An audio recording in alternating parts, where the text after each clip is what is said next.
ನಮ್ಮ ಉತ್ತರ ಕರ್ನಾಟಕದಲ್ಲಿ ನೀವು ಬರ್ಬೇಕ್ರಿ, ಹೆಣ್ಮಕ್ಳು ಅಳೋದು ತುಂಬಾ ಅದ್ಭುತವಾಗಿರುತ್ತೆ. ಎಷ್ಟೋ ಜನ ಹೆಣ್ಮಕ್ಳು ಕವಯಿತ್ರಿಯರಾಗೋಗ್ಬಿಟ್ಟಿರ್ತಾರೆ. ಅವಾಗ ಏನು ಬಣ್ಣಿಸಿ ಬಣ್ಣಿಸಿ ಹಾಡಿ ಹಾಡಿ ಅಳ್ತಿರ್ತಾರೆ.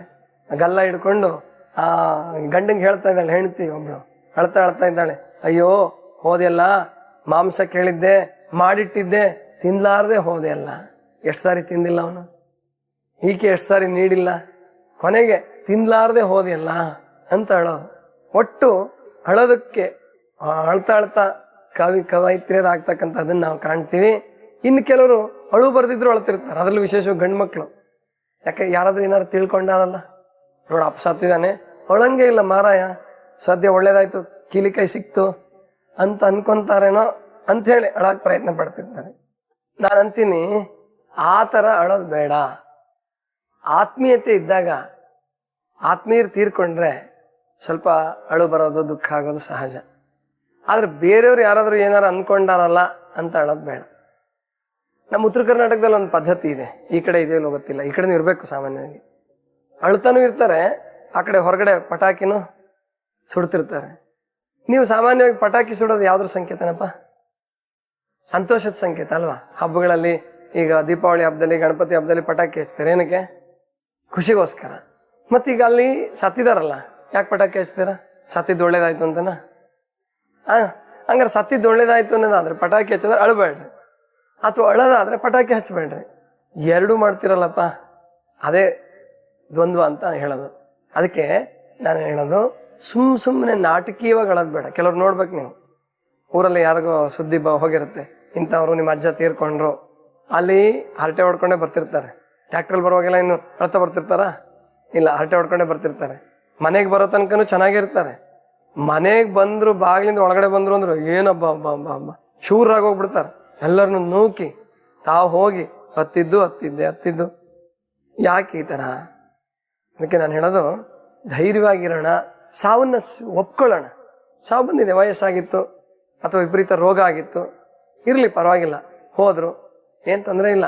ಮತ್ತು ಇನ್ನು ಅಷ್ಟೆಲ್ಲ ಆದ್ಮೇಲೆ ಹೋಗದೆ ಹೋದ್ರೆ ಇನ್ನು ಭಾರ, ಈ ಮುದುಕ ಯಾವಾಗ ಹೋಗ್ತಾನಪ್ಪ, ಇದೇ ಲೆಕ್ಕಾಚಾರ ನಡೆದಿರುತ್ತಲ್ವಾ.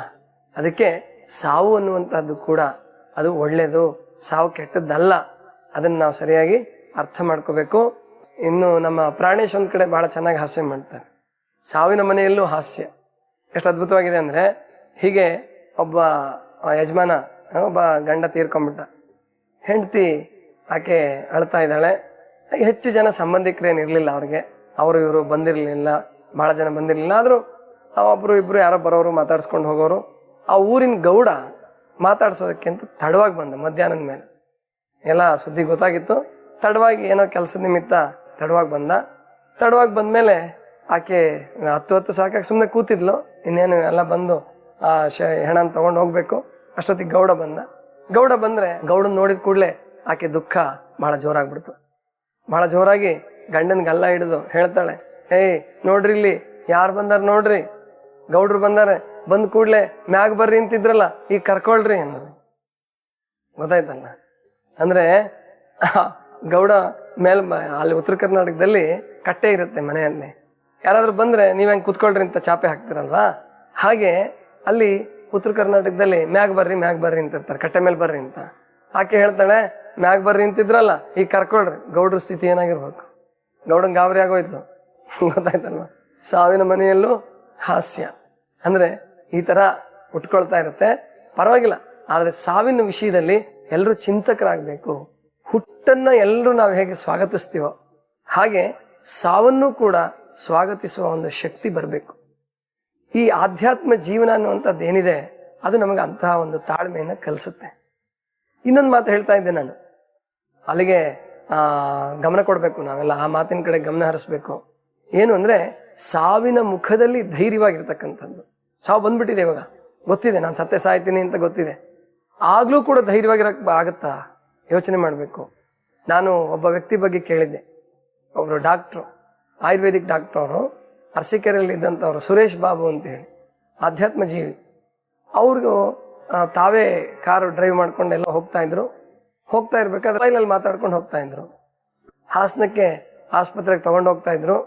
ಆಮೇಲೆ ಹಾಸ್ಪಿಟ್ಲಿಗೆ ತಗೊಂಡು ಹೋದ್ಮೇಲೆ ಅವರು ಹೇಳಿದ್ರಂತೆ ಡಾಕ್ಟ್ರಿಗೆ, ಏನಂದ್ರೆ ನನ್ನ ಉಳಿಸೋದಕ್ಕೆ ಸಾಧ್ಯ ಆದರೆ ಉಳಿಸಿ, ಇಲ್ಲ ಅಂತಂದ್ರೆ ನನ್ನ ಕಣ್ಣು ಮತ್ತು ಮೂತ್ರಪಿಂಡ ಮತ್ತೆ ನನ್ನ ಶರೀರದ ಯಾವ ಭಾಗನ ತಗೊಳೋದಕ್ಕೆ ಸಾಧ್ಯ ಇದೆಯೋ ತಗೊಂಡು ನೀವು ಬೇರೆಯವ್ರಿಗೆ ಅದರಿಂದ ಉಪಕಾರ ಆಗಲಿ ಅಂತ ಹೇಳಿ ಮುಂದೆ ಅವ್ರು ತೀರ್ಕೊಂಡ್ರು, ಸತ್ತರು. ಆದರೂ ಕೂಡ ಸಾವಿನ ಸಂದರ್ಭದಲ್ಲಿ ಎಷ್ಟೋ ಜನ ವಿಚಲಿತರಾಗೋಗ್ಬಿಡ್ತಾರೆ. ನನಗೆ ಆ ಡಾಕ್ಟ್ರಿಗೆ ನಾನು ಕೇಳಿರೋ ಪ್ರಕಾರ ಒಂದು 33-34 ವರ್ಷ ವಯಸ್ಸು ಅಷ್ಟೇ. ನಾಳೆ ಹೆಂಡತಿನ ಕರೆಯಕ್ಕೆ ಹೋಗ್ಬೇಕಾಗಿತ್ತಂತೆ. ಒಂದು ಮಗು ಇತ್ತು, ಹೆರಿಗೆ ಆಗಿ ಒಂದು ಮಗು ಆಗಿತ್ತು, ಕರ್ಕೊಂಬರ್ಬೇಕಾಗಿತ್ತು.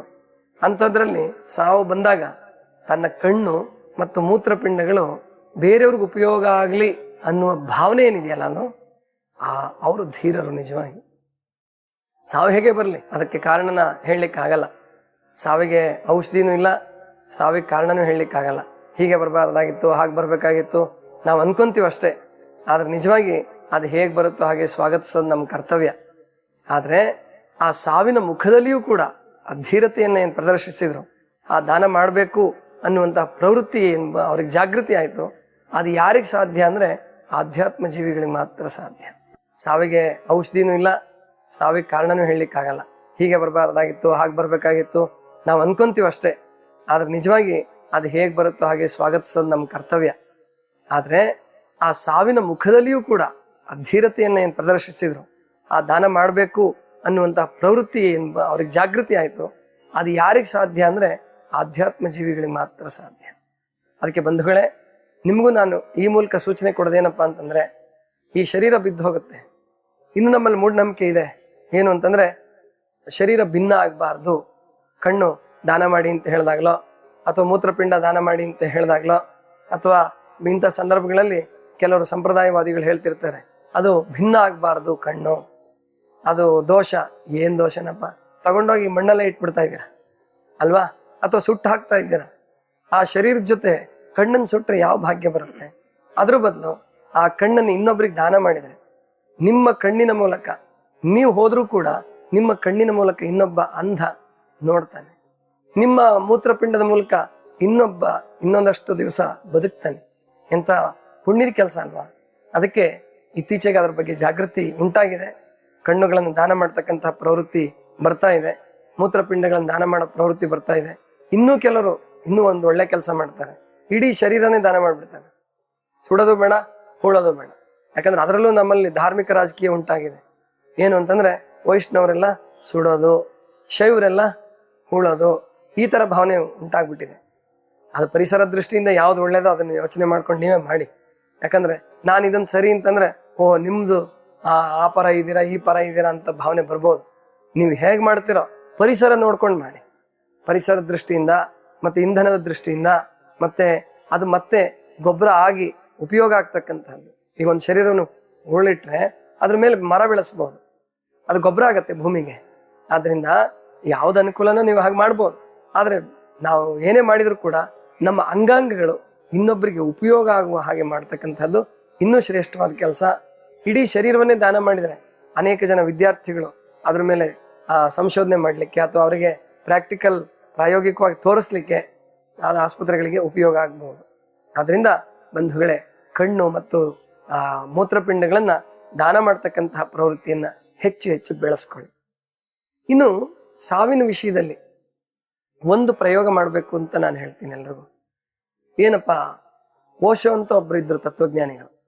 ಅವರು ಒಂದು ಪುಸ್ತಕನ ಬರೆದಿದ್ದಾರೆ, ಮೈ ಮೃತ್ಯು ಸಿಖಾತಾ ಹೂಂ. ಅಂದ್ರೆ ಆ ಪುಸ್ತಕದ ಹೆಸರೇನಂದ್ರೆ ನಾನು ಸಾಯುವುದನ್ನು ಕಲಿಸುತ್ತೇನೆ, ಸಾವನ್ನ ಕಲಿಸ್ತೀನಿ ಅಂತ ಹೇಳ್ತಾರೆ ಅವರು. ಅಂದ್ರೆ ಸಾಯೋದನ್ನು ಕೂಡ ಕಲಿಸ್ಬೇಕಾ? ಹೌದು. ಧ್ಯಾನ ಮಾಡ್ತಕ್ಕಂಥದ್ದನ್ನ ಏನ್ ರೂಢಿಸ್ಕೊಳ್ತೀವಲ್ಲ ಅದು ಸಾಯೋದನ್ನ ಕಲಿಸ್ದ ಹಾಗೇನೆ. ಧ್ಯಾನ ಜೀವಿ, ಧ್ಯಾನ ಸಿದ್ಧ, ಅವನು ಧ್ಯಾನದ ಸಂದರ್ಭದಲ್ಲಿ ತನ್ನ ಶರೀರವನ್ನ ಬೇರೆ ಇಟ್ಟು ನೋಡ್ತಾನ, ಅವನು ತನ್ನ ಸಾವನ್ನ ತಾನೇ ನೋಡ್ತಾನೆ. ಅದನ್ನ ಕಲ್ತ್ಕೊಳ್ಳಿ ಅಂತ ಹೇಳ್ತಾನೆ. ಹಾಗಾದ್ರೆ ಈ ಸಾವನ್ನ ಅಭ್ಯಾಸ ಮಾಡೋದು ಹೇಗೆ?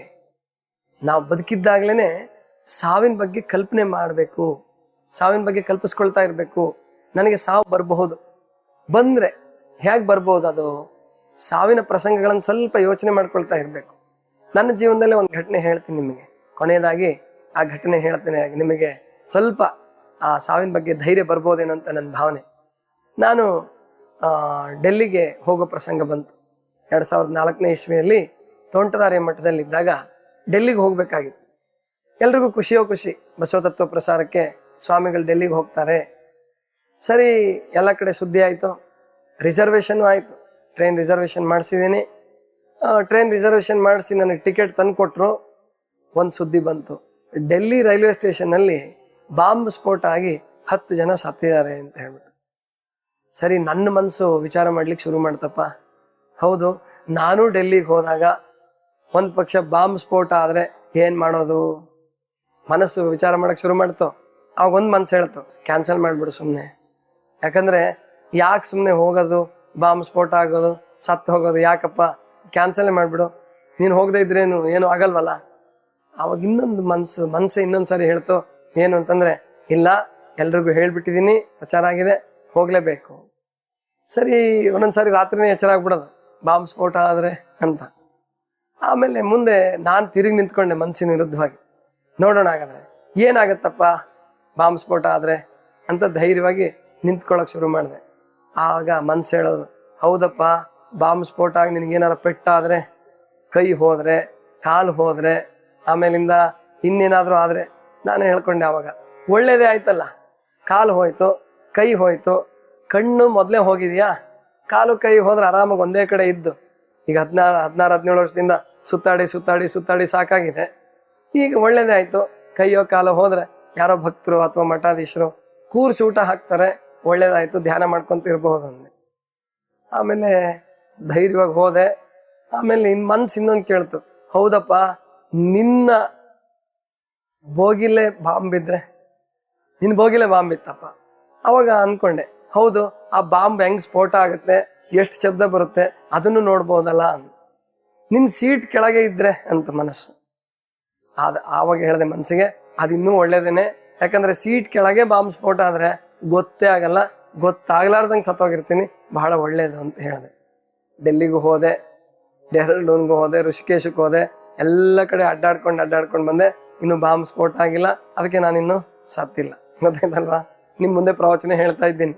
ಅಂದ್ರೆ ಇದ್ರ ಅರ್ಥ ಏನು ಅಂತಂದ್ರೆ, ಈಗ ಕೆಲವ್ರಿಗೆ ಹೇಳಿರ್ಬೇಕಾದ್ರೆ ನಾವು, ಏನಪ್ಪ ಸತ್ರೇನೋ ಗತಿ ಅಂದ್ರೆ, ಅಯ್ಯೋ ಸತ್ರೆ ಅಂತ ಹೇಳಕ್ಕೆ ಶುರು ಮಾಡ್ಬಿಡ್ತಾರೆ.